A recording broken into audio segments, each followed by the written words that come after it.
यदि आपके जोड़ों में दर्द रहता है या किसी प्रकार की आपको आर्थराइटिस है, जैसे संधिवात या रूमेटॉइड आर्थराइटिस, तो अक्सर इसके अंदर जोड़ों में दर्द का रहना, जोड़ों में सूजन आना, कार्टिलेज का धीरे धीरे पतला हो जाना और फिर सर्जरी कराना, ये बहुत ही आम बात है। तो क्या आर्थराइटिस के अंदर हम सर्जरी को अवॉइड कर सकते हैं? क्या आर्थराइटिस में दर्द में सूजन में नेचुरल तरीके से लाभ पाया जा सकता है?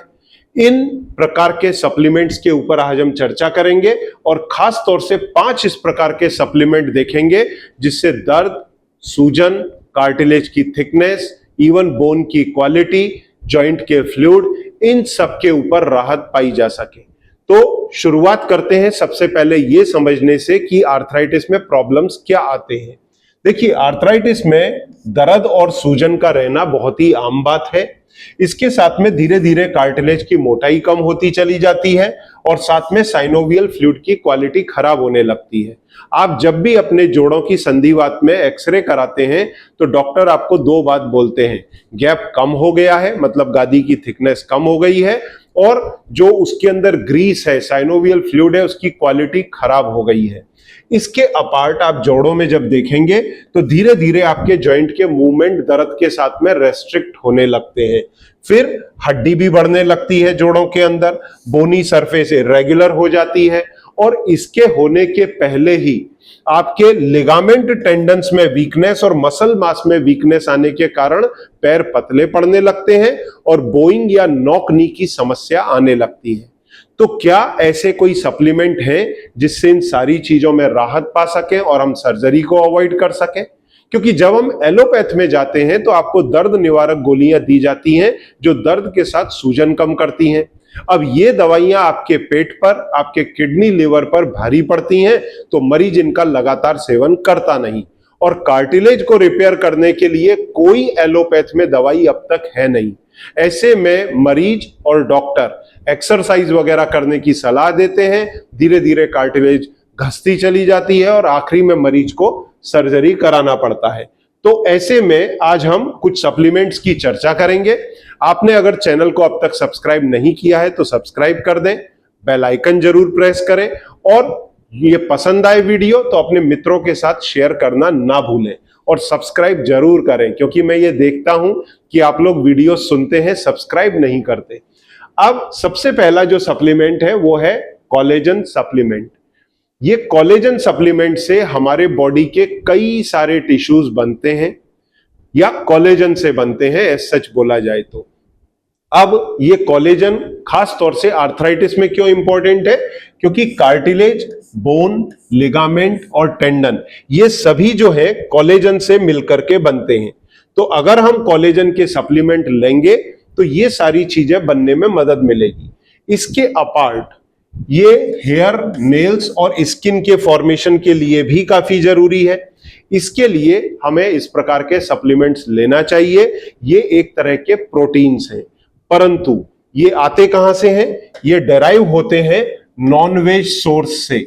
तो इसके लिए जितने भी सप्लीमेंट कोलेजन के होते हैं उन पे आप देखेंगे रेड लोगो लगा रहता है, पर अगर कोई सप्लीमेंट ड्रग्स के अंदर बना है तो ये लोगो आपको लगा नहीं दिखेगा।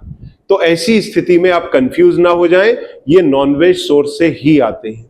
अब नॉनवेज में कहां से आएंगे? ये फिश से आएंगे, एग स्किन से आएंगे, पोर्क से आएंगे या फिर मरीन लाइफ से आएंगे। ये इसके जनरल सोर्सेज हैं। अब जहां तक सवाल है कोलेजन का, कोलेजन लगभग 5 से 10 प्रकार के हैं मेन। अब उसमें कौन कौन सी टाइप्स है जो आर्थराइटिस से रिलेटेड है? वो है खास तौर से 1, 2 और 3, या फिर मैं बोलूंगा कि कोलेजन टाइप 2 सबसे इंपॉर्टेंट है आर्थराइटिस के केस में, क्योंकि टाइप 2 कोलेजन से ही कार्टिलेज बनी है। आपके जो डिस्क है, स्पाइन है, स्पाइन की डिस्क और स्पाइन के बीच में जो एक जिलेटिन जैसा पदार्थ होता है, कुशनिंग पदार्थ, जिसे कहते हैं न्यूक्लियस पल्पोसस, वो उसको बनाने के अंदर कोलेजन काफी मदद करता है। तो सबसे इंपॉर्टेंट कोलेजन किसके लिए है आर्थराइटिस में? कार्टिलेज, न्यूक्लियस पल्पोसस और वर्टिब्रल डिस्क के लिए। इसके साथ में अगर टाइप 1 कोलेजन है तो वो टेंडन, लिगामेंट और बोन में मदद करेगा बनाने में। उसी तरह से टाइप 3, टाइप 5 और टाइप 10 जो कोलेजन है वो भी हड्डी बनाने में आपकी मदद करते हैं। अब ये मार्केट में अवेलेबल किस फॉर्म में है? तो ये दो फॉर्म में अवेलेबल है। एक है कोलेजन हाइड्रोलाइसेट जो कि 5 से 10 ग्राम आपको लेना होता है पर डे, और दूसरा है UC2, ये लगभग 40 मिलीग्राम लेना होता है पर डे का। तो ये आपको टैबलेट्स के फॉर्म में अवेलेबल होता है, परंतु ध्यान रहे इसको लेते समय आपको खाली पेट इनको लेना होता है जिससे इनका एब्जॉर्प्शन अच्छे से हो सके। अब इसके बाद में जो दूसरा इंपॉर्टेंट सप्लीमेंट है, और ये भी नॉनवेज सोर्स से ही आता है, और ये है ग्लूकोजामीन। तो ये जो ग्लूकोजामीन है ये भी नॉनवेज सोर्स से आता है, पर कुछ लोग अब आजकल वेज सोर्स से भी देते हैं, पर मार्केट में जो इफेक्टिव ग्लूकोजामीन्स है वो नॉनवेज सोर्स से ही आते हैं। अब वही बात आ जाती है, अगर किसी ने ड्रग्स में बना दिया है तो वो लोगो दिखेगा नहीं आपको रेड कलर का। अब इनको जो डिराइव किया जाता है वो है शेलफिश से या फिर फर्मेंटेड कॉर्न से, जैसा मैंने बोला कि आजकल वेज सोर्स से भी आने लगा है। और ये इंपॉर्टेंट क्यों होता है? क्योंकि ये हमारे जॉइंट का जो कार्टिलेज है उसका नेचुरल पार्ट है, और साथ में साइनोवियल फ्लूइड, इन दोनों को बनाने के अंदर ये मदद करता है। नेचुरल कंपाउंड है दोनों ही चीज के अंदर, और इसके जो डोजेज होते हैं वो है लगभग 1500 मिलीग्राम पर डे, जो या तो 500-500 मिलीग्राम की 3 टैबलेट लें, या 750 मिलीग्राम की लें, या सीधा पाउडर फॉर्म के अंदर 1500 मिलीग्राम एटस्टेट ले लें। अब ये ऑस्टियोआर्थराइटिस में बहुत इंपॉर्टेंट है आपकी गादी को बचाने के लिए। इसके जो डोजेज हैं वो भी हम देख चुके।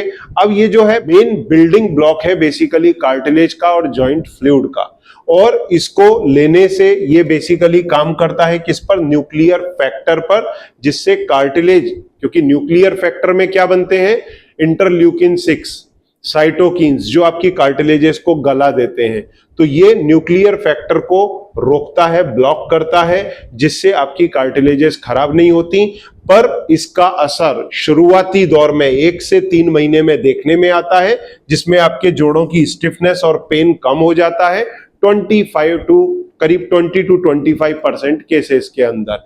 और लंबे समय तक लेने पर, 2 से 3 साल कंटिन्यूअस लेने पर आपकी कार्टिलेज की थिकनेस में भी इंप्रूवमेंट देखने को मिल सकता है। पर अगर 6 महीने तक आपको ये लेने से कोई भी इंप्रूवमेंट नहीं दिखे तो फिर बेटर है कि आप इसको डिसकंटिन्यू कर सकते हैं। तो ग्लूकोजामीन के केस में ये विशेष ध्यान रखना। अब मैं एक इंपॉर्टेंट सप्लीमेंट की चर्चा आप लोगों से करूंगा, ये सबसे जरूरी है। ये है स्पिनेशिया ओलेरेसिया, मतलब देसी पालक। यहां मैं चर्चा करूंगा CDRI के साइंटिस्ट का। इन्होंने देसी पालक से एक एक्टिव इंग्रेडिएंट बनाया, टेरोस्पर्मिन C, उसका एक्सट्रैक्ट बनाया गया और इस पर नैनो टेक्नोलॉजी डेवलप की गई। नैनो टेक्नोलॉजी के कारण ये आपके जोड़ों के अंदर जाकर के प्रॉपर कंसंट्रेशन बनाता है और कार्टिलेज को रिपेयर और रिजुविनेट करता है। इसकी नैनो टेक्नोलॉजी के लिए इसको US में पेटेंट भी मिला है, और चूंकि ये कार्टिलेज पर डायरेक्ट साइनोवियल फ्लूइड में जाकर के काम करता है, तो ये कार्टिलेज के जो सेल्स हैं उनको स्टिमुलेट करता है मल्टीप्लाई होने के लिए। और ये वर्ल्ड में पहली बार किसी साइंटिस्ट ने क्लेम किया है। ये देखिए, ये जो मैं आपको दिखा रहा हूं स्लाइड, ये CDRI की साइट की ही स्लाइड है, ये मेरी बनाई हुई स्लाइड नहीं है। और अगर आपको इसे देखना है CDRI की साइट पे, तो साइड में मैं आपको बता रहा हूं, आप डालिए CDRI आर्थराइटिस ड्रग। जैसे ही आप गूगल में डालेंगे आपके सामने पेजेस खुलेंगे। आप तीसरे और चौथे नंबर पर जाकर के देखिए। तीसरे नंबर पर जब आप जाकर के देखते हैं तो आता है कि तीसरे नंबर पर इस ड्रग का उन्होंने न्यू ड्रग्स के अंदर जिक्र किया है। और वैसे ही जब आप चौथे नंबर पर जाते हैं, जॉइंट फ्रेश जिस पे लिखा है उसमें ये स्लाइड खुल जाती है। तो ये बेसिकली नैनो फॉर्मुलेशन है, नैनो टेक्नोलॉजी पे बेस्ड है। ऑस्टियोआर्थराइटिस में इसका काफी बड़ा रोल है, और इसके कारण बोन की और कार्टिलेज की हेल्थ, उसके सेल्स को ये मल्टीप्लाई होने के लिए प्रमोट करता है। हिस्टोलॉजिकल एग्जामिनेशन, रेडियोलॉजिकल और माइक्रो CT में एनालिसिस में ये देखा गया कि ये जॉइंट के स्पेस को इंप्रूव करता है। और इसके साथ में जो कार्टिलेज, जो बोन है, बोन की सरफेस पर जो इरेगुलरिटीज आती हैं, ऑस्टियोफाइट्स बनते हैं, उनको बनने से भी रोकता है, जिससे आपको चलते समय पर आसानी रहती है, आपके दर्द के अंदर कमी आती है। और इसका अक्सर असर करीब 1 से 3 हफ्ते में दिखना शुरू होता है, परंतु आपको कार्टिलेज की अगर थिकनेस इंप्रूव करनी है तो 6 महीने से साल भर इसका सेवन रेगुलर करना पड़ेगा। काफी प्रॉमिसिंग रिजल्ट है और ये नैनो टेक्नोलॉजी पर बेस्ड है। ये वेज नॉन वेज दोनों फॉर्म में अवेलेबल है। ये देखिए कोलेजन के साथ में, कोलेजन और ग्लूकोजामिन के साथ में ये पाउडर के रूप में अवेलेबल है और वेज फॉर्म में ये टैबलेट के अंदर भी अवेलेबल है। तो यदि आप इसको अवेल करना चाहते हैं तो मैं इसका लिंक नीचे दे करके रखूंगा, आप जाकर के इसको लॉन्ग लिव लाइफ की साइट से परचेज कर सकते हैं। अब जो नेक्स्ट सबसे इंपॉर्टेंट सप्लीमेंट है वो है बोस्वालिया सेरेटा, या जिसको देसी भाषा में बोला जाता है गोंद या फिर शल्लकी। ये बोस्वालिया सेरेटा दर्द को कम करने में काफी मदद करता है और आपने भी देखा होगा प्रेग्नेंट वुमेन्स के अंदर इसका इस्तेमाल बहुत होता है पेन को कम करने के लिए, गोंद का। तो ये कहीं पर भी दर्द निवारक का काम करता है, साथ में सूजन को भी कम करता है और ये एंटी इंफ्लामेटरी है।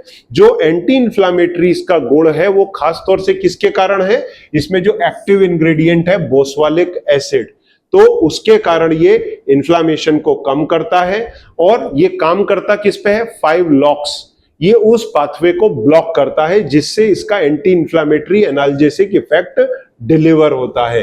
अब ये बेसिकली कार्टिलेज के टूटने की स्पीड को भी घटाता है, क्योंकि ये एंटी इंफ्लामेटरी है, सूजन कम करेगा, तो जो सूजन करने वाले साइटोकिन्स हैं वो निकलेंगे नहीं और कार्टिलेज डैमेज होने से बचेगी। तो कार्टिलेज की थिकनेस को भी इंप्रूव करने के लिए ये काम करेगा, मतलब मेंटेन करने के लिए काम करेगा, बढ़ाएगा नहीं परंतु उसको डैमेज नहीं होने देगा। फिर इसके बाद में जोड़ों की स्टिफनेस, जोड़ों का दर्द वो घटाने में काम करता है। तो ये एस्प्रिन और आइबुप्रोफिन जैसा काम करता है, जैसा मैंने बोला कि ये 5 लॉक्स के ऊपर काम करता है और इसको लेने से 7 से 30 दिन में आपको सिचुएशन, दर्द, सूजन, स्टिफनेस में कमी आना शुरू हो जाती है। दर्द निवारक की तरह ये काम करता है और ये स्टमक के ऊपर कोई साइड इफेक्ट नहीं देता, जैसा कि दर्द निवारक गोलियों में देखने में आता है। और इसको अगर हम एक कॉम्बिनेशन में दें अश्वगंधा और हल्दी के एक्सट्रैक्ट के साथ में, तो इसके रिजल्ट्स और बेहतर हो जाते हैं। और इसको जो डोजेज में दिया जाता है 200 से 300 मिलीग्राम का इसका डोज है, 2 से 3 डिवाइडेड डोजेज में दिया जाता है। अब इसके बाद में एक और आखिरी और बहुत ही इंपॉर्टेंट सप्लीमेंट पर हम चर्चा करेंगे, that is rose hip extract. ये बेसिकली वो आपका गुलाब का फूल वाला एक्सट्रैक्ट नहीं है, ये रोज हिप एक बेरी आती है, इस बेरी का एक्सट्रैक्ट है। तो ये जो एक्सट्रैक्ट है आपके जोड़ों का दर्द कम करता है, साथ में सूजन को कम करता है, संधिवात के अंदर काफी उपयोगी है। और इसके अंदर जो एक्टिव इंग्रेडिएंट है वो है गैलेक्टोलिपिड या गोपो, और उसके साथ में पॉलीफिनॉल्स हैं जो इसका साइटोकिन्स के ऊपर काम करते हैं। जो साइटोकिन्स मतलब जो सूजन करने वाले जो एंजाइम्स होते हैं उनको बनने से जोड़ों के अंदर रोकते हैं और वहां पर व्हाइट ब्लड सेल का कंसंट्रेशन होने से रोकते हैं, जिससे फर्दर साइटोकिन्स की क्वांटिटी घटेगी और आपके जोड़ों के अंदर जो कार्टिलेज है वो डैमेज नहीं होगी, क्योंकि ये वहां पर इन्फ्लामेशन को रोकता है। साथ में इसमें विटामिन सी बड़ी मात्रा में है जो एंटीऑक्सीडेंट का काम करता है, साथ में फ्लेवोनॉइड्स हैं जो ऑक्सीडेटिव स्ट्रेस को घटाएंगे, तो आपकी कार्टिलेज डैमेज होने से बचेगी। इसके साथ में ये दर्द और सूजन को संधिवात में कम करने में मदद करता है। और कोई एक्सट्रैक्ट कितना अच्छा है ये इस बात पर डिपेंड करता है कि उसमें गोपो का कंसंट्रेशन कितना है, इस पे डिपेंड करता है।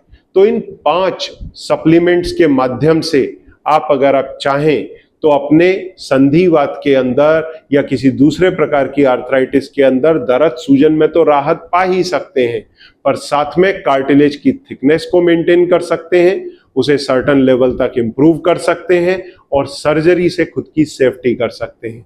इसके अपार्ट अगर आपकी कुछ क्वेरीज हैं तो सामने दिए गए नंबर पर संपर्क करें, मेरी टीम आपकी मदद करेगी। Thank you very much.